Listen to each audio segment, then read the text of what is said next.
Memória e aprendizagem. Você conhece seu cérebro bem o suficiente para saber a melhor forma de adquirir e reter conhecimento? Já parou para pensar como grandes pensadores chegam a ideias inovadoras e originais através da relação de conhecimentos distintos, complexos e profundos? Pois boas-vindas ao canal, o meu nome é André e neste vídeo você vai aprender como o cérebro funciona para armazenar informação e dicas práticas e técnicas para estudar melhor e conseguir reter informações complexas na mente e acessá-las de forma mais fácil. E para o vídeo ficar mais didático, eu vou dividir em duas partes. Na primeira parte, nós vamos tratar o assunto memória de forma isolada, e na segunda parte, a gente trata o assunto aprendizagem e as técnicas de estudo para retenção de informação. Então, memória, por definição, é a capacidade de armazenar informação.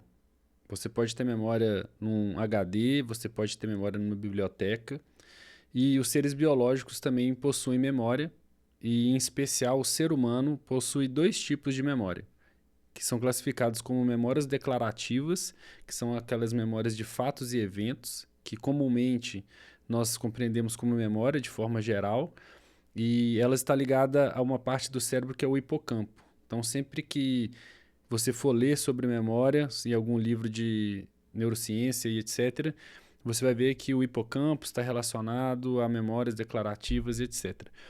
E a gente tem as memórias não declarativas, que são as memórias de procedimentos e memórias emocionais, que estão relacionadas a funções autônomas do corpo, estão relacionadas a saber como fazer as coisas, né? Essas memórias, elas tendem a ser mais difíceis de adquirir, elas demandam mais esforço, mais tempo para adquirir, mas elas são memórias que são mais difíceis de perder. Por exemplo, andar de bicicleta ou dirigir um carro, uma vez que você aprende, isso é uma memória adquirida, e ela se automatiza e a gente tem muita dificuldade de perder. E essas memórias, elas são armazenadas em diversas áreas do cérebro e elas se compõem como a maior parte das nossas memórias. Por exemplo, o nosso cérebro, ele tem 86 bilhões de neurônios e o hipocampo, que é essa parte da aquisição de memória declarativa, é uma parte que tem pouca concentração de neurônio, comparado, por exemplo, com o cerebelo, que é a parte do cérebro que tem maior densidade neuronal, que está relacionada às nossas funções motoras, né, às memórias motoras. Então, isso explica para a gente como que a divisão de esforço de carga energética que o cérebro usa para cada uma dessas partes. E o que é classificado como aprendizagem é a mudança de comportamento a partir da aquisição de uma informação. Então, quando a gente adquire uma memória que muda o nosso comportamento, isso é considerado um aprendizado. E aí, para entender como que o cérebro adquire memórias, a gente tem que voltar lá na década de 50, no psicólogo behaviorista Donald Hebb, que em 1949 escreveu um livro que se chamava Organização do Comportamento, onde ele começa a cunhar o conceito de neuroplasticidade e ele postula a frase que neurônios que disparam juntos se fortalecem juntos. E na realidade o que esse conceito quer dizer é que quando existe uma sinapse, um neurônio ele dispara neurotransmissores que se conectam a receptores de outros neurônios. Geralmente o neurônio dispara X receptores e apenas alguns são capturados. E alguns desses neurotransmissores, eles penetram o DNA do neurônio e esse neurônio ele cria novos receptores, ele aumenta o número de receptores, exigindo que o outro neurônio libere menos neurotransmissores na próxima interação para realizar a mesma sinapse. Então, à medida que os neurônios se exercitam junto, o neurônio receptor ele aumenta a capacidade de recepção de neurotransmissores. E isso é o processo da neuroplasticidade. Isso quer dizer que o neurônio transmissor ele precisa de gastar menos energia, porque o neurônio receptor já lembra da informação e recebe aquilo com mais facilidade. Ou seja, o cérebro aprende a gastar menos energia para repetir uma atividade mediante a repetição daquela atividade. Dito isso, a gente pode pensar, beleza, então eu vou apenas repetir o que eu preciso aprender e isso vai virar uma memória incrustada na minha mente. Porém, para realizar uma sinapse, o cérebro depende de síntese proteica e depende de uma série de componentes biológicos, além da simples disparo de neurotransmissores ali, para que aconteça uma sinapse e essa sinapse seja retida. Ou seja, a sopa biológica do cérebro ela tem que estar favorável ao funcionamento das sinapses. Se o cérebro estiver desregulado ou intoxicado, como por exemplo, muito cheio de adenosina, adenosina é o rejeito, é o lixo da atividade cerebral. Quando o nosso cérebro está cheio de adenosina, a gente tem sensação de fadiga. E isso é um processo natural do pensar. A atividade mental, ela pega o trifosfato de adenosina, que é utilizado no processo sináptico, e ele vai quebrando essa molécula e vai dando um rejeito. Então, o nosso cérebro, no dia a dia, ele começa a poluir, né? Ele começa a se intoxicar sozinho. E existem diversos fatores que contribuem ou atrapalham o processo de aquisição de memória. Então é importante a gente ter clareza que não basta repetir, a gente também precisa de estar em dia com a saúde, e mais para frente eu vou trazer alguns pontos que a gente deve olhar para melhorar a nossa capacidade de aprendizagem. Então beleza, então você já entendeu como que um neurônio se liga a outro com mais facilidade. E quando a gente tem um conjunto de ligações fortes desses neurônios, que em vez de ser um neurônio isolado, é um grupo de neurônio e que isso retém uma informação completa, isso é chamado de engrama. Isso é um engrama de memória. Então, o nosso cérebro é cheio de pequenos engramas de memória, que são armazenamento de informações que ficam ali para a gente utilizar, para a gente acessar em algum momento ou outro. E nos seres humanos, a memória ela acontece em 3 estágios. A gente tem um estágio que é a aquisição da memória, a gente tem um estágio que é a consolidação da memória e a gente tem um estágio que é a evocação dessa memória. E aí, para a gente entender bem esse processo, também é interessante entender que a gente tem memórias de curto prazo e memórias de longo prazo. As memórias de curto prazo, elas ficam no nosso neocórtex, e as memórias de longo prazo, elas ficam espalhadas no cérebro de forma diversificada.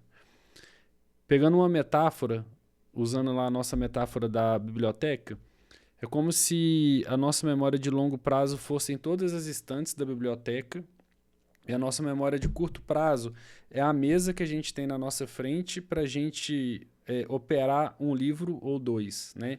Então, a memória de curto prazo é também conhecida como memória de trabalho. É uma memória rápida e de pouca retenção. Os estudos mais aceitos da neurociência hoje classificam que a gente consegue, na memória de curto prazo, na memória de trabalho, a gente consegue operar até 4 blocos de memória ao mesmo tempo. É aquela memória que quando você está lendo um livro, está lendo um parágrafo, para você fazer sentido do que você está lendo, você tem que gravar a informação que você acabou de ler. Ela grava ali as frases anteriores e você consegue fazer essa conexão do que você está lendo agora com o que você acabou de ler para aquilo fazer sentido. Porém, geralmente você lê uma página de um livro, você vai na cozinha e faz um café, na hora que você volta, você não lembra da sequência de palavras que você leu. Você pode lembrar de alguma coisa do sentido, mas não lembra com clareza. Então, dentro daqueles 3 procedimentos da memória, a aquisição, a consolidação e a evocação, a memória de curto prazo, ela só participa na aquisição e na evocação. A memória de longo prazo, ela já é completamente diferente. Ela passa pelo estágio da consolidação. E essa consolidação, como a gente viu lá nos engramas, é a gente conseguir construir no nosso cérebro engramas de memória fortes o suficientes para a nossa memória de curto prazo conseguir acessá-lo acessá-los com facilidade. A nossa capacidade de armazenamento na memória de longo prazo é virtualmente infinita. A gente pode armazenar bilhões de informações. É humanamente impossível a gente esgotar nossa capacidade de armazenamento mental. O grande desafio é a organização dessa informação para a evocação. A gente tem no cérebro muito mais informação do que a gente consegue acessar. A maior parte da nossa memória, ela não é acessível. A gente esqueceu. Você pode voltar lá nas suas memórias de infância, até os 6 anos, de 6 anos para trás, as memórias existem, mas a gente não consegue resgatá-las. Então isso é uma questão da memória de longo prazo. E outra questão da memória de longo prazo é que nós armazenamos interpretações e não fatos. Ela já está sujeita a vieses. E é importante a gente guardar a informação também que a informação de longo prazo ela é mais fácil de ser armazenada quando ela faz sentido, quando é uma informação que ela já está interpretada e compreendida. Muitas vezes a gente está assistindo algum conteúdo ou lendo algum texto que o conteúdo não ficou esclarecido, é mais difícil da gente resgatar. Quando ele faz sentido e ele está relacionado a algum conceito, algum material que a gente já domina, ele é mais fácil de ser resgatado. Então guarda essas informações que agora a gente vai começar a adentrar no campo da aprendizagem. E para a gente aprender bem como que o cérebro aprende, a gente tem que masterizar melhor o assunto da memória de longo prazo. E o nosso cérebro ele trabalha melhor com blocos de memória, com grupos de informações, com assuntos, ele categoriza as informações de forma relacional no que no inglês é chamado de chunks, né? Blocos de memória. Essa informação, esse conteúdo, ele é baseado em um curso da Barbara Oakley, que é uma neurocientista americana muito conceituada, chama Aprendendo a Aprender. Ele é de graça no Coursera. Eu vou deixar o link do curso aqui na descrição. E quem tiver interesse pode fazer o curso. É um curso curto, de 4 semanas. E muito interessante para essa compreensão mais profunda da metodologia do estudo. E aí eu estou trazendo para cá um resumo do que ela ensina para a gente lá no curso. E aí, além disso, dessa questão de entender que o cérebro trabalha em blocos, é importante entender que o cérebro também ele opera em 2 modos, que são classificados de modo focado e modo difuso. O modo focado é quando a gente está concentrado em uma atividade, geralmente quando a gente está participando do processo de aquisição e consolidação da informação, que é a gente concentrar a nossa atenção. Geralmente o modo focado está relacionado à memória de curto prazo e o nosso neocórtex, e o circuito de energia, a energia cerebral, ela fica concentrada em uma pequena parte do cérebro, que é a parte que está lidando com aquele assunto. Se for um assunto matemático, é a parte de cálculos e de raciocínio matemático. Se for algo mais abstrato, psicológico e metafísico, é a parte de compreensão abstrata do cérebro que está trabalhando, mas a energia cerebral ela fica concentrada em um ponto e ela não acessa outras partes do cérebro. Isso é o que é chamado de modo focado. O modo difuso, ele acontece no momento de relaxamento. Às vezes, ou quando a gente se esgota, quando a gente tem um esgotamento principalmente físico, depois de um exercício físico, ou então quando a gente está num momento de lazer, de relaxamento, tomando um banho, ou quando a gente deita para descansar, são as horas que geralmente as ideias originais elas aparecem. Isso porque no modo difuso, a energia ela transita melhor de forma randômica em outras partes do cérebro, e aí a gente consegue associar melhor informações. Eu li um livro de um escritor brasileiro que chama Humberto Roden, e esse livro chama O Enigma do Universo, que ele conta, esse Humberto Roden ele viveu em Princeton, na Universidade de Princeton, nos Estados Unidos, na mesma época que o Einstein. Ele via o Einstein lá. E aí esse livro ele Ele escreve sobre o processo criativo do Einstein e ele explica que o Einstein ele estudava até a fadiga. Ele exauria todas as possibilidades lógicas que ele conseguia de exercício, de treino, né? De treinar o estudo, como um atleta também tem que treinar uma repetição de um movimento, por exemplo.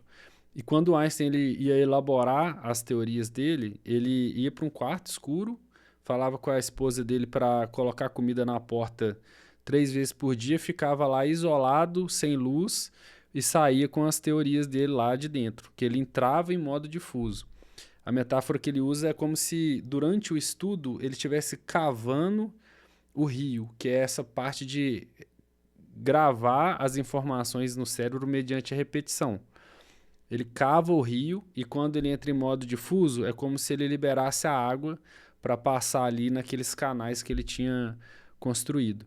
Então, essa dinâmica de pensamento focado e difuso, ela é importante para a consolidação do aprendizado. Porque a gente faz a aquisição e a gravação da memória durante o processo focado e a gente vai escrevendo isso em pequenos blocos de memória no cérebro. E a gente precisa de um período de relaxamento para consolidar a memória. Esse relaxamento ele facilita o acesso à memória de longo prazo.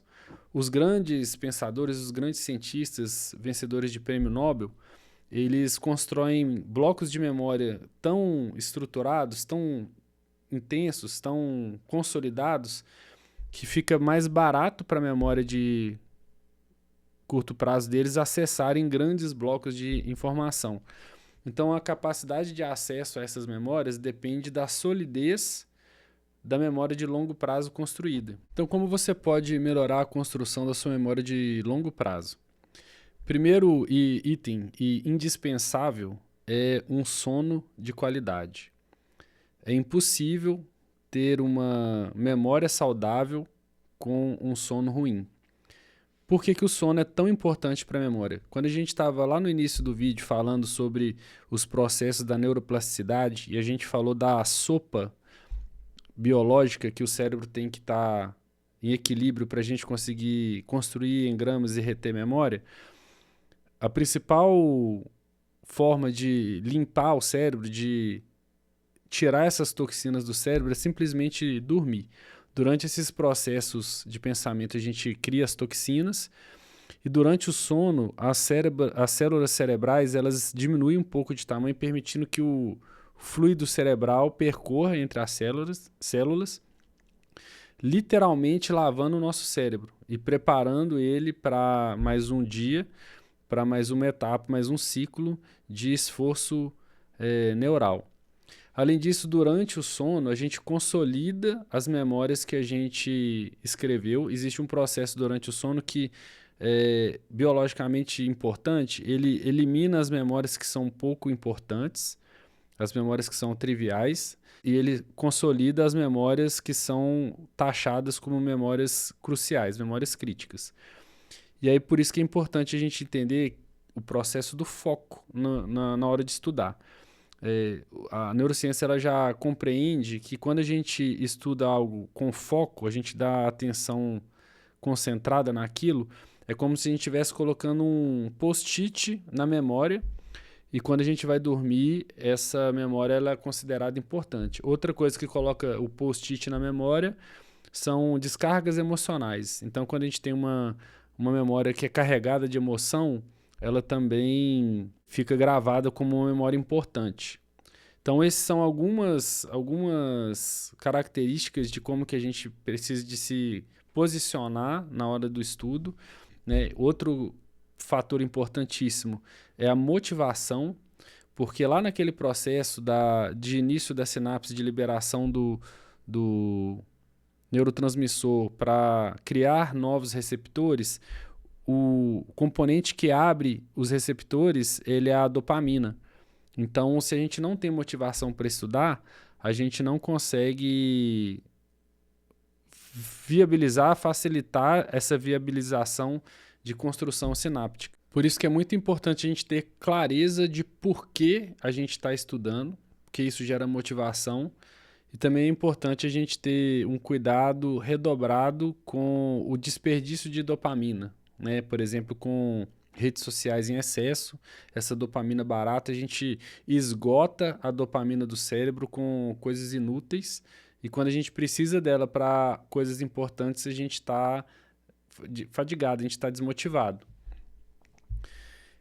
E aí, agora entrando um pouco nas técnicas de estudo, né? Então, eu falei do sono primeiro porque sem o componente sono regulado, todo o resto que vem depois é inútil. O sono é a base de tudo, é o alicerce do aprendizado. E aí vem alimentação saudável, exercício físico, tudo que o médico manda fazer complementa na memória e complementa no aprendizado também. A gente não precisa de entrar nesse assunto porque ele já está estressado aí, né? E aí, em relação à aprendizagem, a primeira coisa a entender é que é importante a gente criar um método de particionamento e alternância.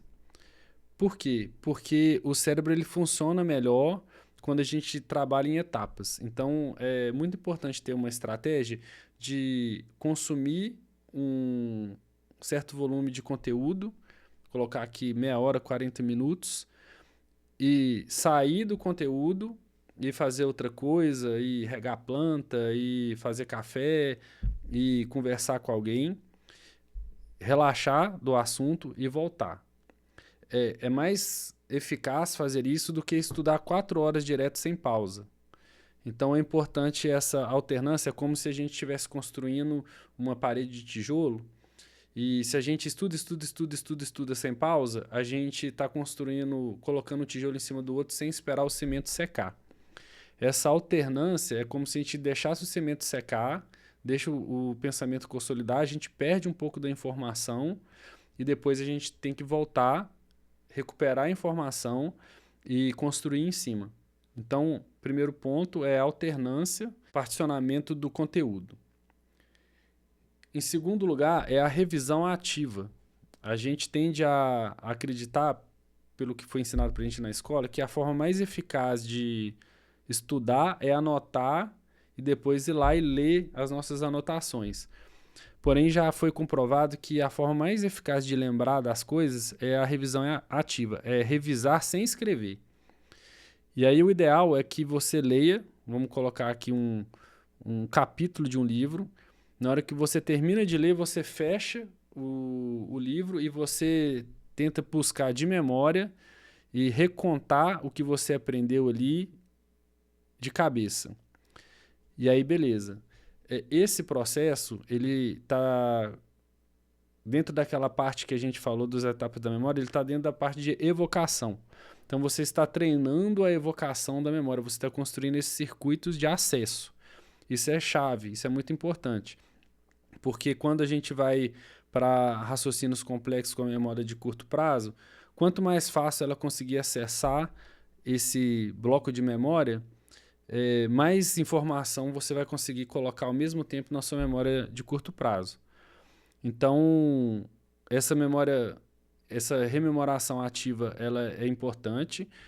E outra coisa que é importante é que quando a gente está no processo de evocação, antes de estudar um conteúdo, você rememora o que você já lembra, você vai fazer a revisão de um conteúdo, você traz ele à memória antes, você está labilizando o seu engrama. Você resgata o engrama, você dá uma consolidada naquele engrama que você está tentando resgatar e você prepara o engrama para receber novas informações. Como a gente viu lá na memória de longo prazo, a memória de longo prazo ela é melhor consolidada quando ela está relacionada a algo que a gente já sabe e quando ela faz sentido.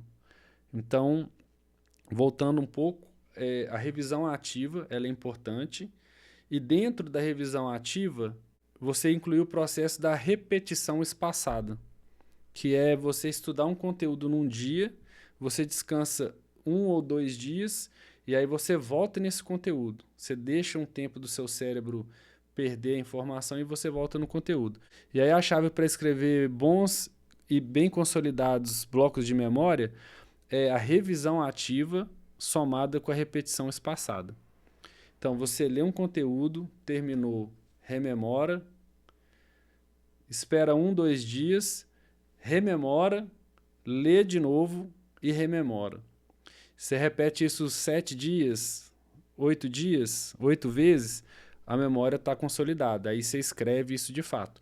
É o mesmo procedimento, por exemplo, de quem vai aprender um instrumento que a pessoa não estuda 10 horas, 8 horas direto. Ela pratica 3 horas, descansa, pratica 3 horas no outro dia, descansa.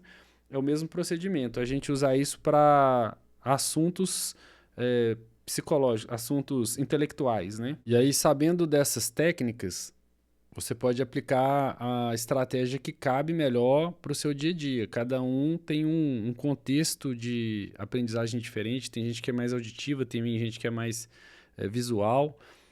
Eu, por exemplo, eu sou muito da repetição. Eu estudo muito por vídeo e o processo de assistir um vídeo já pensando que eu quero ensinar aquilo já é muito bom, porque eu tendo a assistir um vídeo e ficar depois na minha cabeça tentando explicar aquilo à minha maneira.